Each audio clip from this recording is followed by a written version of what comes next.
अच्छा जी, गुज़िश्ता दिनों क्लासिकी मौसीकी के नामवर उस्ताद हुसैन बख्श गुल्लू साहब इंतकाल कर गए जी और हमने उनका जिक्र अपने इस शो में भी किया। हाँ जी। क्या बात थी। मैं ये सोचता हूँ कि ये वो तमाम लोग थे जो क्लासिकी मौसीकी के दरख्शां रोशन सितारे थे। जी बिल्कुल। एक वक्त था बर्रे सगीर के अंदर क्लासिकी मौसीकी का डंका बजता था, जी यानी कि लोग सुनने वाले भी थे, इसके अप्रिशिएट करने वाले थे और लोग चाहने वाले थे। लेकिन अब ऐसा महसूस होता है कि क्लासिकी मौसीकी के जो सितारे थे, जो इसमें नामवर लोग थे, वो एक एक करके एक तरफ तो दुनिया से रुखसत हुए और ना ही वो लोग रहे, ना ही वो असातिज़ा कराम रहे और ना ही वो सुनने वाले रहे। आप देखें कि एक वक्त था जब लोग इन्हें सुनते थे। बर्रे सगीर के अंदर एक बड़ा नाम उस्ताद बड़े गुलाम अली खान साहब का भी है। क्या बात है, बहुत बड़ा नाम है जी, वाह वाह। और इनका पूरे बर्रे सगीर में डंका बजता था जनाब।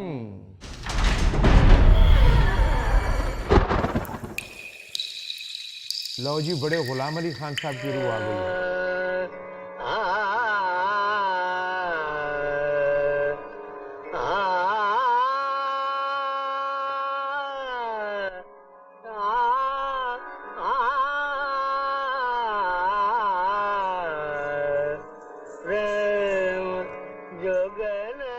वेलकम खान साहब, बहुत शुक्रिया आप हमारे शो में तशरीफ लाए। फरीद साहब, ऐसा मौसीकी के साथ इश्क किसी ने नहीं किया जैसा बड़े गुलाम अली खान ने किया। क्या बात है गौरी। इस जहान की हर शय में सुर है, पत्तों की सरसराहट में सुर है, परिंदों की बोलियों में सुर है, चश्मों के बहाव में सुर है। बहुत खूब। सुर से मोहब्बत दरअसल पूरे जहान से मोहब्बत है। बहुत खूब। वाह वाह वाह, क्या बात है खान साहब, सही कह रहे हो। हर चीज च सुर है, लेकिन गोगा फिर भी बसुर है। ਤੁਸੀਂ ਕਦੀ ਇਹਦੀ ਰੋਟੀ ਖਾਣ ਦੀ ਚਪੜ ਚਪੜ ਸੁਣ ਲਓ, ਉਹ ਪਏ ਜੇ ਸਾਰੇ ਸੁਰ। यार इतने बड़े उस्ताद, फन्ने मौसीकी के हरफे आखिर उस्ताद बड़े गुलाम अली खान साहब हमारे दरमियान मौजूद है और तुम लोग अपनी जरूर चबड़ चबड़ करोगे। नहीं जी, मैं अपनी नहीं, गोगे ਦੀ ਚਪੜ ਚਪੜ ਦੀ ਗੱਲ ਕਰ ਰਿਹਾ। ਗੁਲਾਮ ਅਲੀ ਸਾਹਿਬ ਨਾਲ ਕੌਣ ਪਿਆਰ ਨਹੀਂ ਕਰਦਾ। ਇਹ ਤੇ ਏਡੇ ਵੱਡੇ ਫਨਕਾਰ ਹੋਏ ਨੇ, ਇਹਨਾਂ ਦੀ ਮੌਸੀਕੀ ਸੁਣ ਕੇ ਤੇ पता चलता है कि वाकई मौसीकी रूह दी ग़िज़ा है। जमाने की मोहब्बत है मियाँ, वरना मैं तो मौसीकी की अलफ बे से आगे नहीं बढ़ पाया। हाँ साहब, ये तो आपकी आला ज़र्फ़ी है, वरना बर्रे सगीर की क्लासिकी और नीम क्लासिकी मौसीकी में मियाँ तानसेन और अमीर खुसरो के बाद लोग आप ही को याद करते हैं। वाह वाह वाह वाह। नहीं, मैं समझता हूँ कि अमीर खुसरो ने राग इजाद किए, साज इजाद किए। तानसेन को मशरकी मौसीकी का जद्दे अमजद माना जाता है। लेकिन खान साहब, आपको भी गवैये और रागों के मौजिद दोनों हैसियतों में मुस्तनद उस्ताद समझा जाता है। जी, इसमें कोई शक नहीं कि बड़े खान साहब के बाद जिसने भी गाया वो इनसे बाहर नहीं निकल पाया। नहीं थैले, दुनिया बहुत कूड़ हो चुकी है। अब तो बात चाहत फतेह अली तक पहुंच गई है। ओ माय गॉड, वाला ना ट्रैक्टर खिंचने वाले हुन मौसीकी जान बड़े ने। हाय हाय हाय, कैसी कूड़ मौसीकी शुरू हो गई। नहीं बेटे, शीश महल च खोता आवड़े ते शीश महल दा कोई कसूर नहीं होंदा। ओ या शीश महल दे राखियां दा कसूर है ते या फिर खोते दा कसूर है। मौसीकी तो हमेशा से उम्दा चीज है। हाँ, सुनने वाले बदलते रहते हैं। वाकई खान साहब, कदरदान बदलते रहते हैं। एक वाकया मुझे याद है, आप सब लोगों को भी याद होगा, 60 की दहाई में जब के.एम. आसिफ साहब फिल्म मुगले आजम बना रहे थे जी। उसमें एक सीन था दिलीप कुमार और मधुबाला के दरमियान जब उनकी पहली मुलाकात होती है। तो इस फिल्म की रिक्वायरमेंट ये थी कि पीछे तानसेन की आवाज चाहिए और उस आवाज के लिए उस्ताद बड़े गुलाम अली खान साहब से दरखास्त की गई। आप लोगों को मालूम है कि खान साहब ने इनकार कर दिया। क्यों? खान साहब ने कहा, मैं फिल्म के लिए काम ही नहीं करता मैं। लेकिन दूसरी तरफ कदरदान मौजूद थे। वाह।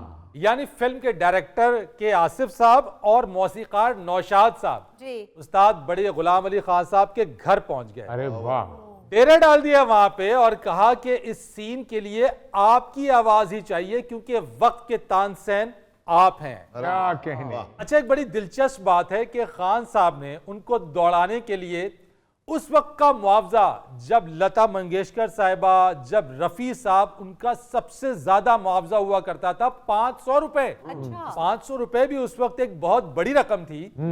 उस्ताद बड़े गुलाम अली खान साहब ने उनको दौड़ाने के लिए कहा कि मैं 25,000 रुपए मुआवजा लूंगा इस अलाप का। अच्छा, 25,000 रुपए तो बहुत ही ज्यादा रकम थी, यानी कि उनके गुमा में यह था कि मैं इतनी बड़ी रकम का तकाजा करूंगा तो डायरेक्टर और मौसीकार जो है दौड़ जाएंगे। चले जाएंगे। लेकिन देखिए कि कदरदान थे, उन्होंने के आसिफ साहब ने जेब से 25,000 रुपए निकाले और कहा कि लीजिए खान साहब, ये लीजिए।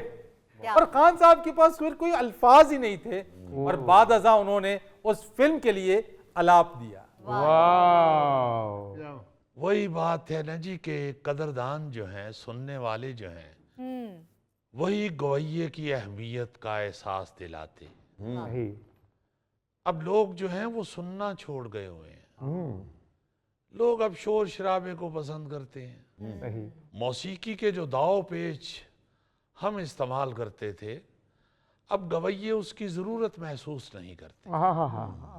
अब गाने वाले जो हैं वो अपनी चाशनी डालनी चाहते हैं, गले की बजाय हाथों पाँव का ज़्यादा इस्तेमाल करते हैं। तो इसलिए वो भी कामयाब हैं, हम उन्हें बुरा नहीं कहते। हाँ साहब, अब तो जिसके पास पैसा है वो गवैया बन जाता है।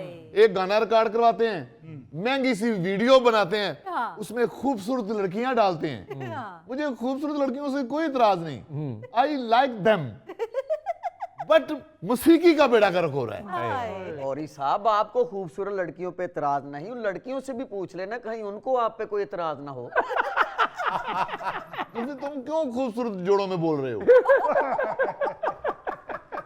अच्छा, एक और दिलचस्प बात मैं आप लोगों को बताऊं कि खान साहब पहले गवैये थे जिनके राग रिकॉर्ड किए गए। और इनकी आवाज वहां वहां पहुंची जहां ये खुद नहीं जा सकते थे। अरे वाह।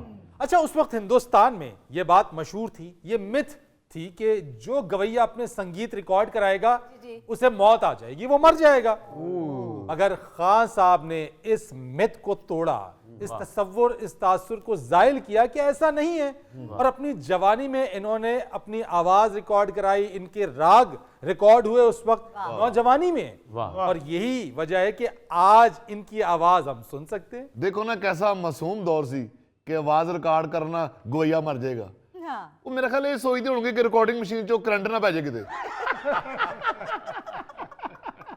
आवाज़ तो मैंने रिकॉर्ड करवाई, मगर मुझे ऐसे लगता है कि मेरी आवाज़ अब भी मौजूद होना ना होना एक ही बराबर है। क्योंकि मेरे दौर में तो मौसीकी रूह की ग़ज़ा थी। जी जी। अब तो लगता है कि मौसीकी रूह के लिए हैजा बन चुकी। इसमें कोई शक नहीं कि मैंने टेक्नोलॉजी से मौसीकी को जिद्दत दी, लेकिन जो शिद्दत और हिजान अब दिया जा रहा है, उस मौसीकी को सुनने से सुकून नहीं मिलता, बल्कि सुकून आवर अद्वियात का इस्तेमाल करना पड़ता है। दुरुस्त कह रहे हैं। हाय खान साहब, हम ते ऐसे ऐसे शोखे लोग गाना गा रहे ने कि ਉਹਨਾਂ ਦਾ गाना सुन लो ਤੇ ਰਾਤੀ ਸੁੱਤੇ ਪਿਆ ਡਰਾਉਣੇ ਖਾਬ ਆਉਂਦੇ ਨੇ। ਲੱਗਦਾ ਮੰਜੀ ਦੇ ਆਲੇ ਦੁਆਲੇ ਛਲੇਡੇ ਭੰਗੜੇ ਪਾ ਰਹੇ। ਬਸ ਜੀ, ਉਹਨਾਂ ਲੋਕਾਂ ਦਾ ਮੌਸੀਕੀ ਨਾਲ ਇੰਨਾ ਕੀ ਤਾਲਕ ਹੈ, ਇਹ ਜਿੰਨਾ ਗੋਗੇ ਦੀ ਵਿਗਦਾ ਇਹਦੇ ਸਿਰ ਨਾਲ। यार, खान साहब बड़े आदमी हैं, इनसे बड़ी बात करें। यानी बुजुर्ग कहते हैं कि अगर किसी उस्ताद का मर्तबा देखना हो तो उसके शागिर्दों को देखो। आपको मालूम है कि इनके गंडाबंद शागिर्दों में कौन कौन शामिल है? कौन जी? नूरजहां साहिबा, लता मंगेशकर, इनायत हुसैन साहब, गुलाम अली जैसे बड़े लोग इनके शागिर्दों में शामिल हैं। वाह।